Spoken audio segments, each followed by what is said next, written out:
Hey everybody, thank you for joining me today on this Wednesday. We are going to continue out the week as we normally would.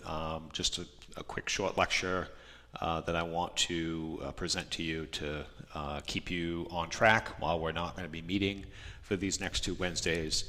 It's still going to be important for us to connect, and I don't want to leave you just hanging out there feeling like you don't have any support. So I want to do a little bit of a review today. There were a number of people who weren't here on Monday. I'm not going to repeat everything we talked about word for word on Monday, but I do want to highlight some of the more important aspects.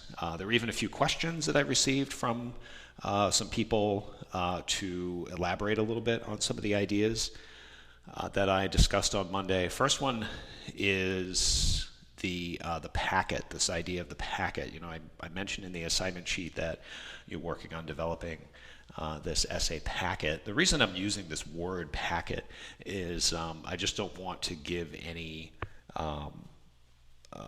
creating misconceptions or give any misdirection on the fact that you're creating some kind of essay here. You're not developing a regular essay from beginning to end. You are going to be working through these different pieces, putting those together in the portfolio, and that's what I'm calling the packet. As I talked about on Monday, that's going to start with the abstract title page first, but that'll look like it always did with the other essays that we worked on. So title page, abstract, we're going to talk about that on Monday. Again, just a quick reminder, there is a separate assignment sheet. Don't worry about the abstract yet. Don't need to know what it looks like, how it's going to read. We'll go over that in class on Monday. After the abstract, that's where your paragraphs come in.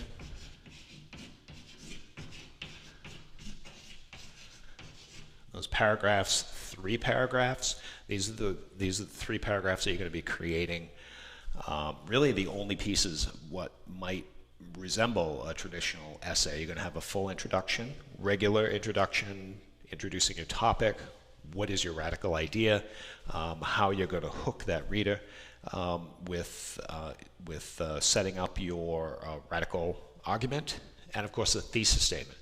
All these things are going to make up your introduction, and we're going to talk a little bit more. I have a short exercise that I want you to be thinking about and working on in your process notebook this week as you're developing those paragraphs. So that introductory paragraph, and then the other 2 paragraphs, if you remember, you're doing your counter argument and your concession paragraph. There are links in Module 14 where you'll get some guidance on some examples, further description of what a concession and a counter argument is. We've worked with counter argument once already. The most important thing to remember with both of these, two points I want to make with the counter argument and concession. First one, both of these must be directed at a very specific point that the opposing side will make. You're looking for an opposing viewpoint here, which in the case of a radical argument is going to come from the conventional standpoint, the conventional view on your topic. You're going to be looking for something very specific, a quotation or an idea that's being presented by someone in a source. This isn't going to be like in your movie essay where you're only looking at sort of a general audience member, or what would a reasonable person believe. You need to be looking for a source that's going to have some kind of evidence that you can use for your counter argument and your concession. Point number 2, very important. You can use the same source to draw your counter argument and your concession from, but you cannot use the same point. You can't concede and counter argue the same point. That's a contradiction. So make sure that you're looking for 2 separate points within your sources. One you can concede to, the other one you can counter argue. Those are your paragraphs. Next one, outline. This outline, this is really the largest piece of the whole thing. This is what's going to represent your essay. If you were to write the whole thing, the outline's what's going to represent it. This is a full sentence outline. You'll see in the description in your notes from Monday, but also in Module 14, some excerpts from the assignment sheet, a little bit more detailed description about what a full sentence outline is. It is just what it sounds like. You're going to be using full sentences to describe the different areas of your essay.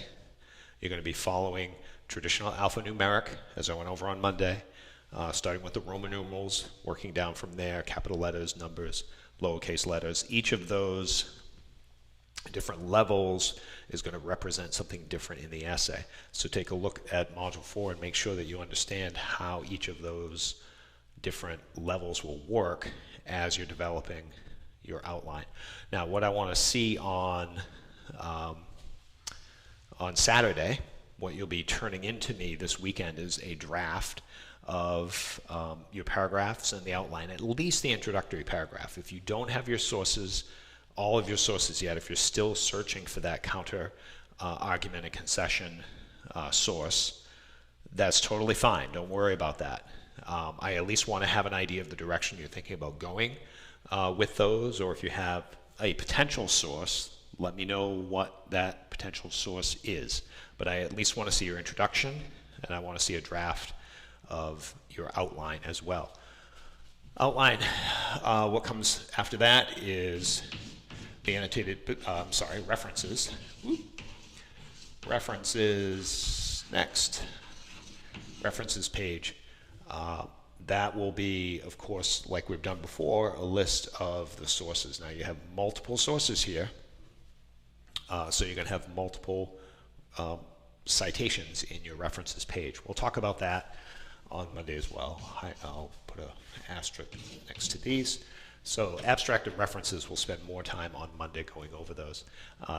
Annotated bibliography. As you find your sources, this is the document that you will need to continually revisit and revise and add to. As you might find that you take away a source or add a new one, replace one. In the end, when you're done the project, each of the sources that you use, whether it's 3, whether it's 5, you really don't need any more than 3 or 4 max. You need one annotation for every source that you use. So if you are using multiple sources, more than 3, you have to make sure that you annotate each of those. The annotated bibliography. Use that packet, go through step 1, do that evaluation first, answer those evaluative questions to decide whether or not this is going to serve your purposes, and then you can create that full annotation. There is a sample annotation in the packet. You can also see multiple samples in all the student sample essays. There are links in Module 14. Just scroll down and you'll find it in a couple different places. And then the annotated bibliography is last. So you have your title page, abstract, paragraphs. Then you'll have your full outline, references page, and the annotated bibliography. All of this makes up the packet. That's what the packet's going to look like. So I hesitate just calling it an essay because it's not a traditional essay. So it's the essay packet. That's what you're going to be working on, is developing this essay packet. Okay. Introductory paragraph. The one new thing I want to talk a little bit about right now is your introductory paragraph. Draft form for this first draft that you're turning into me over the weekend. But what does a radical thesis look like? What is the argument going to look like? How are you going to develop that? Remember that a couple things. Your argument needs to be based in a thesis statement that is in fact a statement. It cannot be a question. You're not asking a question here. You're not going to be using your research question as your thesis statement. In fact, the answer to that research question is going to make up your thesis. So whatever question you were asking as you were venturing off into the research, into your sources, to sort of look for answers and find ways in which you could approach this radical idea, that's what's going to become your thesis statement. Also, what's most important is the prompt in the textbook that I had you fill in with the keywords at the beginning, that's not your thesis statement either. That was really a topic generator. It's really getting you thinking about the direction. Remember, the important part of this assignment is thinking about the angle that you're taking. What is that angle that you're working with, and how you're approaching your topic. Remember, the topic itself is not the radical idea, it's the angle or the approach that you're taking to that. But that prompt in the textbook is not your thesis statement either.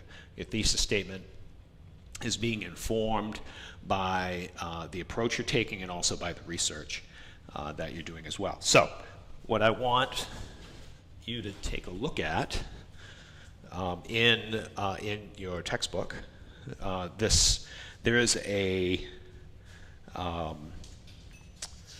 an exercise, an activity that I had you do as part of one of the previous the reading journals, and this is on page 416 and 417 of your textbook. This is in chapter 13, page 416, 417. The activity that I had you work with was to choose one of the sample thesis statements in this section, describe how it is or is not radical. And there's a list of, there's at least 24 here. And I had you pick one of those, and you responded to that, answering these questions in previous reading journal within the last week or two. The questions in that activity are extremely important. What I want you to be doing is, after you write your introductory paragraph, before you send it to me, I want you to answer those 3 questions in that activity about your thesis statement. After you've drafted your introductory paragraph, use those 3 questions in order to address, respond to the thesis statement the draft thesis statement that you've created, and work through some revision on that before you send it to me. And I want you to do this in your process notebook. So the questions: does it transcend or speak back to some particular conventional way of thinking? What that means is, does it go beyond? Does your thesis statement go beyond and reflect or speak back to some particular conventional way of thinking? Is it addressing a new way of looking at some conventional thought? That's what that question is asking. The second question: does it reveal something usually overlooked or dismissed? With that question, you're looking to discover, is this looking at something new, or is it just repeating the same old conventional thought, or is it just sort of rewording that conventional thought in a different way? And the third question: how does the wording and construction of the sentence help readers see something new? Your response to these 3 questions are going to be extremely important in doing an early revision and sort of rediscovering what your thesis statement is attempting to do. So I want you to use those 3 questions in that activity even before you send me your draft this weekend. Take a look at the introduction you create, respond to those 3 questions in your process notebook, do some revision on that introductory paragraph, and then you can submit that along with your concession and counter argument, if you have them, and a draft of your outline. And that's what I want to see on Saturday. All right, the rest of this module is pretty straightforward. It covers a lot of the material that I went over on Monday, some things I talked about today. You'll see down at the bottom of Module 14 are the links for the very last reading assignment and reading journal that will be due also by the end of this weekend. And once you've completed those, we are done with the reading journals and reading assignments. We're going to be focusing primarily on this portfolio for the rest of the semester. All right, thank you all for joining me. I wanted to make this really short, and I'm going to keep it short. I want to give you an opportunity to do whatever research you have left to do. Make sure that you are keeping up with your annotated bibliography as well. If